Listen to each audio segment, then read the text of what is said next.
Hi friends, welcome to digital బడి YouTube channel. Friends, government జాబ్కి సంబంధించిన సమాచారాన్ని ఎప్పటికప్పుడు తెలుసుకోవడానికి మీరు చూస్తున్న వీడియో కింద కనిపిస్తున్న red colour subscribe button press చేసి ఈ ఛానల్ని సబ్స్క్రైబ్ చేసుకోండి. ఎప్పుడెప్పుడా అని ఎదురు చూస్తున్న ఏపీటీఎస్సీ నోటిఫికేషన్పై ఏపీ విద్యాశాఖ మంత్రి బొత్స సత్యనారాయణ గారు స్పష్టమైన క్లారిటీ ఇచ్చారు. ఏపీటీఎస్సీ నోటిఫికేషన్పై ప్రభుత్వం ఓ నిర్ణయానికి వస్తున్నట్లు తెలిసింది. ఈ సందర్భంగా బొత్స సత్యనారాయణ గారు మీడియాతో మాట్లాడుతూ 2-3 రోజుల్లో డిఎస్సి నోటిఫికేషన్పై ఒక స్పష్టమైన నిర్ణయం వస్తుందని తెలిపారు. ఈ డిఎస్సిపై చర్చలు జరుగుతున్నట్లు కూడా ఈ సందర్భంగా ఆయన చెప్పారు.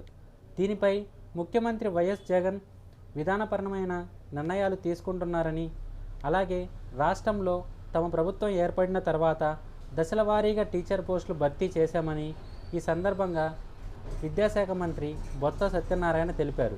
సీఎం జగన్ ఆదేశాల మేరకు ప్రస్తుతం ఉండాల్సిన టీచర్ పోస్టులు ఎన్ని, వాటిలో ఎన్ని పోస్టులు భర్తీ అయ్యాయి, ఇంకా ఎన్ని పోస్టులు భర్తీ చేయాల్సి ఉంది అనే అంశాలపై నివేదికను ఇప్పటికే సిద్ధం చేశామని, ఈసారి ఎక్కువ పోస్టులకే డిఎస్సి నోటిఫికేషన్ వచ్చే అవకాశం ఉందని తెలిపారు. అయితే ఇప్పటి వరకు ఈ ప్రభుత్వం ఏర్పడిన తర్వాత ఒక్క నోటిఫికేషన్ కూడా రాలేదు.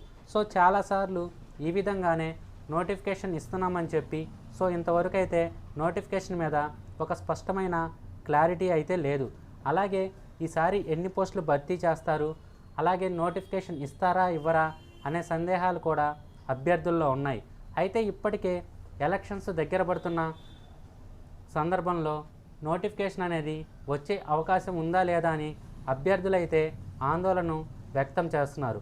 ఇంతకుముందు తెలంగాణలో కూడా ఈ విధంగానే జరిగింది. ఎలక్షన్స్ ముందు నోటిఫికేషన్ ఇవ్వడం వలన మరలా ఎలక్షన్ కోడ్ వచ్చిన తర్వాత ప్రస్తుతానికి ఆ నోటిఫికేషన్ అయితే పెండింగ్లోనే ఉంది.